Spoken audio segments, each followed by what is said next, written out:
Precisa ter inglês avançado para fazer intercâmbio para os Estados Unidos? Tem lugar que seja mais a minha cara que esse cenário. E eu realmente espero que o áudio fique bom, porque aqui tem barulho do mar, tem uma bica bem aqui, tem vento, tem passarinho, então... Oi, aqui é a Alice. Nesse vídeo eu vou falar para você qual foi a minha experiência e o que realmente é necessário saber quando se trata de inglês para fazer intercâmbio para os Estados Unidos. Se você tem medo, se você acha que o seu inglês não é bom o suficiente, se você tem medo de não conseguir se comunicar e passar muito perrengue, vou te contar algumas situações que eu passei no meu intercâmbio e o que eu acho que é realmente necessário você saber para fazer seu intercâmbio de uma forma tranquila. Não, você não precisa ter inglês avançado, isso é dúvida de muita gente que quer ir pela primeira vez. No meu caso, meu inglês não era avançado, o meu inglês não é avançado até hoje. Considero que eu fui com inglês intermediário, que é aquele inglês que você consegue compreender e que você consegue falar. Eu falava com alguns erros, sim, muitos erros de pronúncia, muitos erros de construção de frase.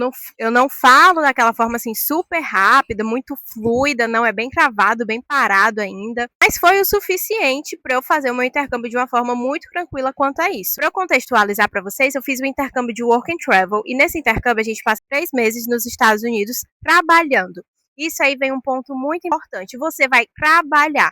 Então, dependendo da sua função, da função que você escolher para esse intercâmbio, você vai precisar usar mais ou menos o seu inglês. E aí vem outro ponto. O seu objetivo com esse intercâmbio é melhorar o inglês?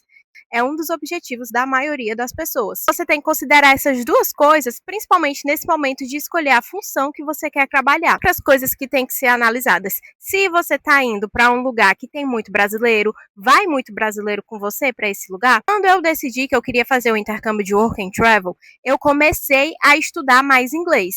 Eu comecei a estudar vocabulários específicos, tempos verbais até hoje. Tempo verbal é minha maior dificuldade. Comecei a praticar falar mais. Então, eu conversava sozinha, praticava muito também a minha escuta, então eu botava alguns vídeos no YouTube em inglês, principalmente vídeo de influencer gringa, sabe? De lifestyle e tal.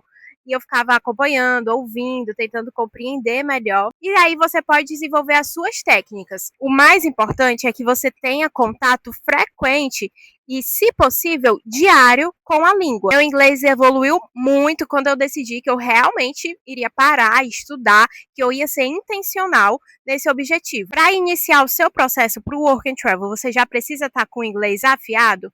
Depende da agência que você vai escolher. No meu caso, eu fui com a GC. Lá eles pedem que você faça uma entrevista com o sponsor, que no caso é a GC. Essa entrevista, ela é bem tranquila. Eles vão fazer algumas perguntas. Você tem que estar pronto para responder essas perguntas. Ela vai dar algumas instruções, vai falar algumas coisas, você só precisa acenar com a cabeça e sorrir. Já ouvi falar que tem agências que fazem prova, que tem agência que faz teste, que tem agência que faz entrevistas também. Aí, além dessa entrevista com a agência ou com o sponsor, você vai ter que provavelmente fazer uma entrevista com o empregador.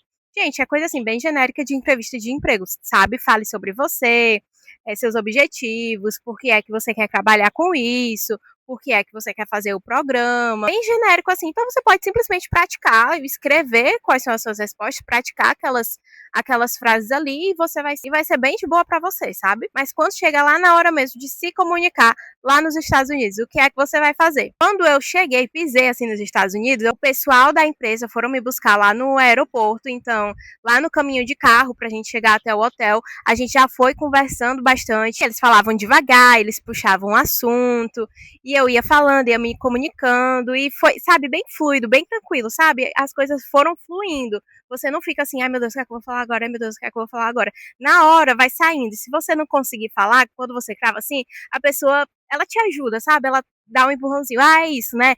Pronto. Eu fui para trabalhar de housekeeper.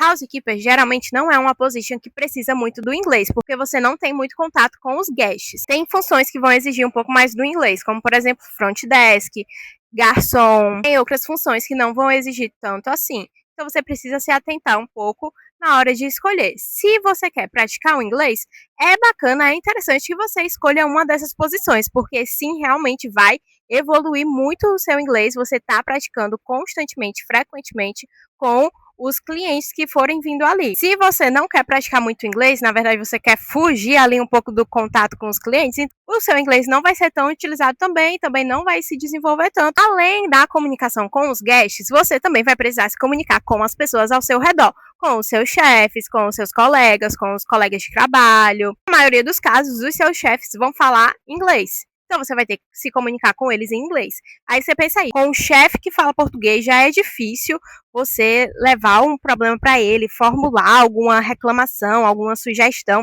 Imagina em inglês, né? E com os seus colegas, se for um lugar que você vai que tem muito brasileiro, vai ser muito difícil falar inglês. Mas, por exemplo, eu fui para um lugar que só tinha eu e mais uma brasileira assim, no nosso meio.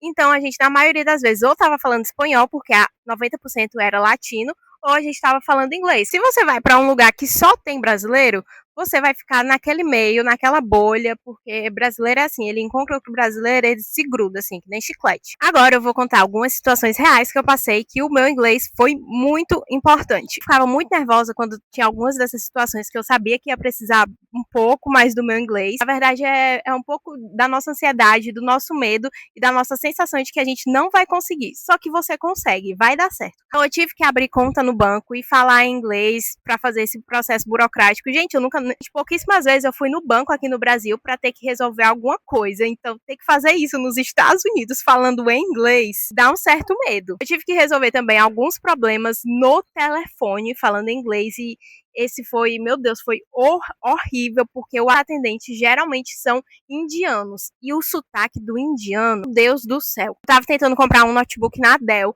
e eu não conseguia de jeito nenhum, de jeito nenhum, de jeito nenhum. Eu tentei, e aí a alternativa que eu consegui foi ligar pra lá. Tá 3 dias ligando e fazer 10 chamadas com 10 atendentes diferentes, explicar a situação 10 vezes. E aí eu ligava pra Dell, ligava pro banco, ligava pra Dell, ligava pro banco, o banco me ligava, a Dell me ligava. Foi um caos, um caos. E eu tinha que resolver, tinha que explicar o problema, resolver o problema, fazer perguntas, entender as respostas, tudo isso em inglês. Eu falei pra vocês que eu pratiquei muito meu espanhol. Acho que no final do meu intercâmbio teve um momento que eu precisava fazer uma reclamação, algo assim, perguntar alguma coisa. Eu preferi perguntar em espanhol, por ser, sabe, mais próximo da minha língua materna, por ser aquele negócio assim, mais aconchegante do que em inglês, porque o espanhol me deixava mais confortável do que o inglês. Apesar de, obviamente, meu inglês ser bem melhor do que o meu espanhol. Dentro do meu trabalho, eu não tive tantos outros problemas para lidar em inglês, porque eu trabalhava como housekeeper, que era uma função que não exigia muito do inglês. Nesse ano, eu estou voltando de front desk, e eu sei que é muito estressante, que exige muito do inglês, que você vai ter que lidar muito com guest, lidar muito com reclamação, resolver muito problema, tudo isso em inglês. E está me dando um certo medo. Então, a dica que eu posso te dar é calma. Talvez você subestime o seu inglês. Talvez ele seja muito melhor do que você acha que é. Porque eu achava que o meu não era tão bom assim. E quando eu cheguei lá, quando eu pisei logo de cara, eu já conseguia manter uma conversa super fluida, bem tranquilamente. E eu achava que o meu inglês não era tão bom para isso. Então, possa ser que você esteja se subestimando e subestimando o seu conhecimento. Se você quer saber mais sobre a experiência que eu tive no meu primeiro intercâmbio e a experiência que eu vou ter nesse segundo intercâmbio que eu vou fazer, já me segue e me acompanha que tem muito vídeo vindo por aí. E é isso! Beijos!